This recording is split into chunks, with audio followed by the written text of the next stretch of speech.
வணக்கம் நண்பர்களே. வரலாறு என்றுமே கொடும் துயரங்களை மறக்காது. பெரும் துயரங்கள், கொடும் துயரங்கள் இவைகளை மறக்காது. மிக அழுத்தமாகவே பதிவு செய்து வைத்திருக்கும். உயிர் பலி, பெண்கள் மீதான வன்கொடுமை, இதெல்லாம் காலம் காலமாக எங்கெங்கு நடந்ததோ அதையெல்லாம் வரலாறு தன்னுள்ளே எப்போதுமே அது வலுவாக பதிவு செய்து வைத்திருக்கும். அதுபோன்ற நெஞ்சை உருக்கக்கூடிய ஒரு சம்பவம் தான் நவம்பர் 2024 23ஆம் தேதி நினைக்கிறேன். அண்ணா பல்கலைக்கழகத்தில் ஒரு இளம்பெண் கொடும் பாலியல் சித்திரவதைகளுக்கு உட்பட்டார். ஞானசேகரன் என்ற கொடூரன் அதை செய்தான். இது எல்லோருக்கும் தெரிந்திருக்கும். அப்போது அதுக்கப்புறம் வந்த நிகழ்வுகளில் யார் அந்த சார் அப்படின்னு போட்டு ஒரு பிரபலமாச்சு அந்த வார்த்தை. அந்த வார்த்தை இப்போ இருக்கிற அரசாங்கத்துக்கு மிகுந்த கோபத்தை ஏற்படுத்தியிருக்கும். காவல்துறைக்கு மிகப்பெரிய அவமானம், அழிக்க முடியாத அவமானம், அப்படி வச்சுக்கோங்க. அந்த யார் அந்த சார் அப்படிங்கிறத அந்த வார்த்தை ஏன் வந்துச்சுங்கிறது எல்லாத்துக்கும் தெரியும்.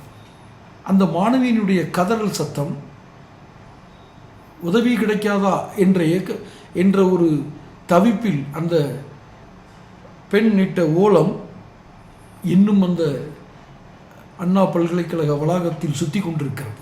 அங்கு போனவர்களுக்கு அது மெல்லிய சப்தமாக கேட்டுக்கொண்டே இருக்கும். இதை இந்த கட்சிக்கு எதிராக சொல்லணும், ஆட்சிக்கு எதிராக சொல்லணுன்றக்காக சொல்லலை.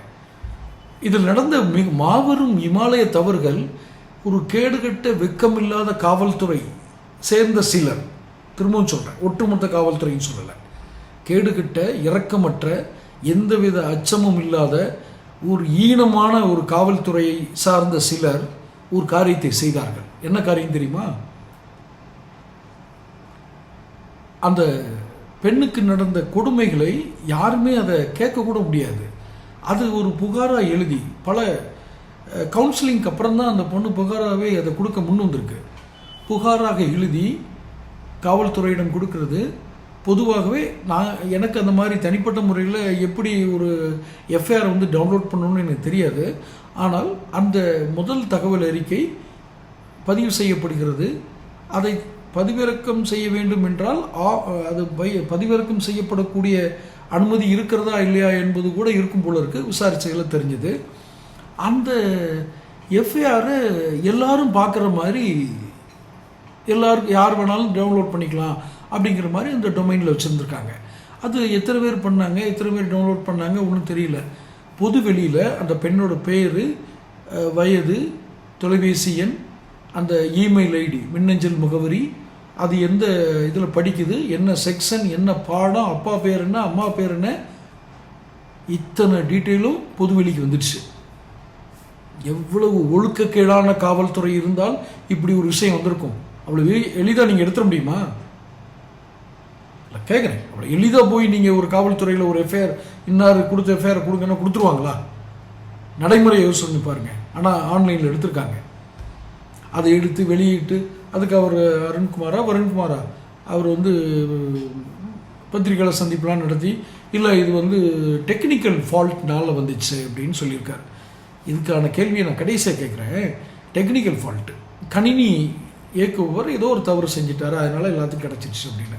அதுக்காக பத்திரிக்கை இதை யார் லீக் பண்ணாங்க, யார் எடுத்தாங்கன்றதுக்காக பத்திரிக்கையாளர்லாம் கூப்பிட்டு உன் ஃபோனை கொடுங்கலாம் வாங்கி வச்ச கதையெல்லாம் நடந்திருக்கு. அது ஒரு பக்கம். அவர் யார் அந்த சார் அப்படின்னு அந்த பையன், அந்த ஞானசேகரங்கிற குற்றவாளி அந்த பாலியல் துன்புறுத்தல் சம்பவத்தில் ஈடுபடும் பொழுது சார்னு ஒருத்தட்ட பேசியிருக்கான் அப்படின்னு இந்த வாக்குமூலத்தில் இருந்திருக்கு. அப்போ அந்த சார் யார் அப்படின்னு ஒரு கேள்வி வருது இல்லையா? அதுக்கு அந்த காவல்துறை அதிகாரி ரொம்ப வினோதமான ஒரு விளக்கம் கொடுக்குறாரு.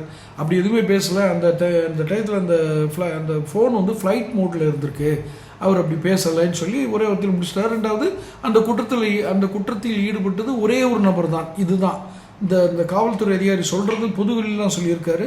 பத்திரிகையாளர் சந்திப்பு அது இன்னமும் பதிவுகளில் இருக்குது. இந்த குற்றத்தில் ஈடுபட்டவர் ஒருவர் தான். எப்படி ஒரு ஐபிஎஸ் அதிகாரி இந்த குற்றத்தில் ஈடுபட்டது ஒருத்தன் தான் முடிவுக்கு உடனே வந்தார்? அவ்வளோ பெரிய தீர்க்கதரிசியா? விட்டுருங்க. இதை இன்னும் அடுத்த கேள்வி கேட்டோம்னா அடுத்து நம்ம மேலே ஏதாவது ஒத்து பண்ண முடியுமான்னு பார்ப்பாங்க. கொடூரமான ஒரு இதில் உட்காந்துருக்கோம். காவல்துறையில் நான் பல உதாரணங்களை எனக்கு தனிப்பட்ட முறையில் உள்ள உதாரணங்களோடு என்னால் சொல்ல முடியும். பட் ஆதாரங்களோடு சொல்ல முடியும். சொன்ன இவங்கெல்லாம் ஒரே ஒரு உத்தரவாதம் கொடுத்தாங்கன்னா நான் சொல்லுவேன், சரி அது விடுங்க, அதை கடந்து போயிடுவோம். ஒரே ஒருத்தர் தான் ஈடுபட்டார், ஃப்ளைட் மோடில் இருந்தது, அப்படி கண்டுபிடிக்க முடியுமான்னு தெரியல. குறிப்பிட்ட நேரத்தில் இது ஆக்டிவாக இருந்தது, ஆஃப் பண்ணி இருந்தாங்க அல்லது ஆன் பண்ணியிருந்தாங்கன்னு வேணால் அது தெரிஞ்சுக்கலாம் எனக்கு தெரிஞ்ச வகையில். ஆனால் ஃப்ளைட் மோடில் இருந்ததுன்னு சொல்கிறதெல்லாம் எனக்கு கண்டுபிடிக்க முடியுமான்னு தெரியல. ரைட், அது ஒரு பக்கம் இருந்துட்டு போகுது. அப்படி ஒன்று இல்லைன்ட்டாங்களா, அப்போ முடிஞ்சிச்சு. அப்போ அந்த பொண்ணு இப்போ எஃப்ஐஆரில் ஏதோ தப்பாக சொல்லியிருக்குன்னு அர்த்தம். கொண்டுட்டாங்களா, எஃப்ஐஆரில் ஒன்று உருகிட்டோம்னா வரிசையாக ஒன்று ஒன்றா உருவப்படும். கடைசி வரைக்கும் அந்த சார் யாருன்னே தெரியல. ஆனால் பத்திரிகையாளர் மத்தியில் செவிவெளி செய்தியில் நிலவுவது யார் அந்த சார் என்பது இன்று வரை பணியில் இருக்கிறார், காவல்துறை பணியில் இருக்கிறார் அப்படின்னு ஒரு செய்தி உண்டு. அது அண்ணாமலை, பாஜக அண்ணாமலை கூட சொன்னார், எனக்கு தெரியும் அந்த சார் யாருன்னு, ஆனால் இப்போ சொல்ல மாட்டேன், தகுந்த நேரத்தில் சொல்கிறேன் அப்படின்னு. எது தகுந்த நேரம் நமக்கு தெரியல. இது எதுக்காக இந்த விஷயத்த சொல்கிறேன்னா, ஞாபகம் வச்சுக்கோங்க, ஒரு பெண்ணை பாலியல் துன்புறுத்தல் செய்தவனை அவன் இது வரைக்கும் 20 திருட்டு வழக்குகள் இருந்திருக்கு.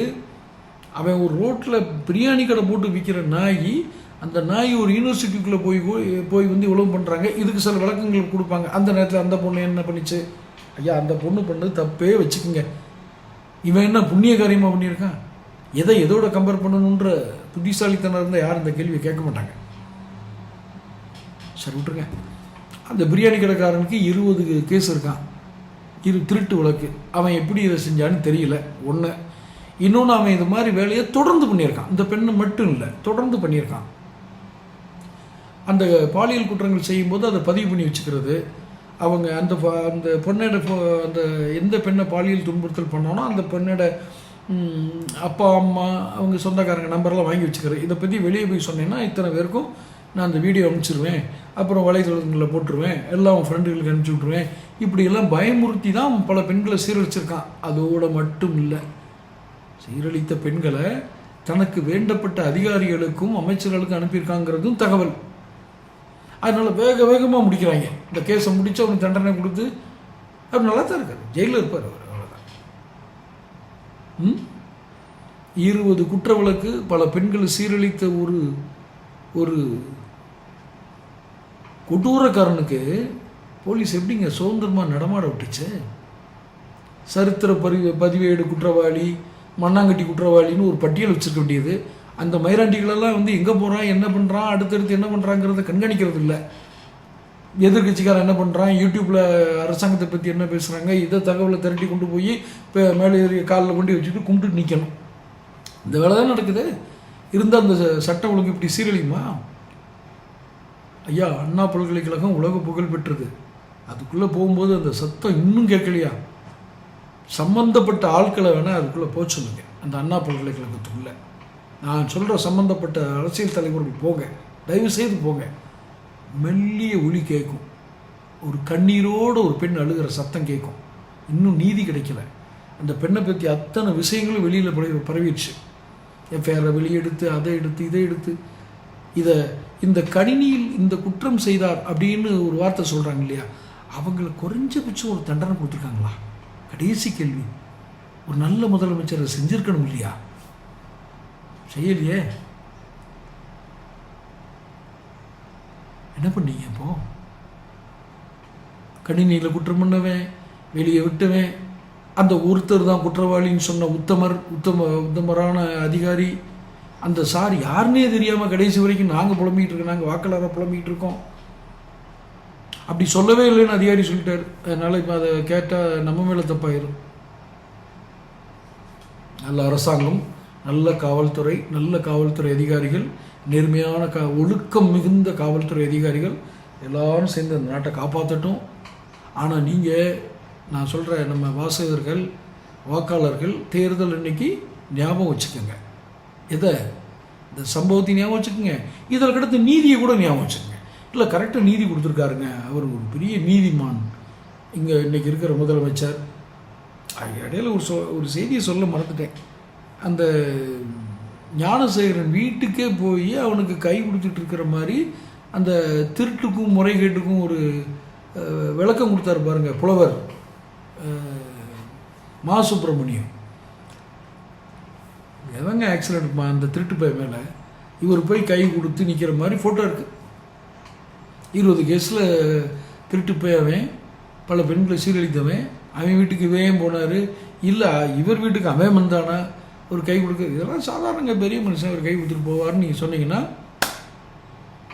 வாழ்க ஜனநாயகம். அடுத்தடுத்த வீடியோக்களை சந்திப்போம். சேனல் சப்ஸ்கிரைப் பண்ணிக்கோங்க. தொடர்ந்து பேசுவோம்.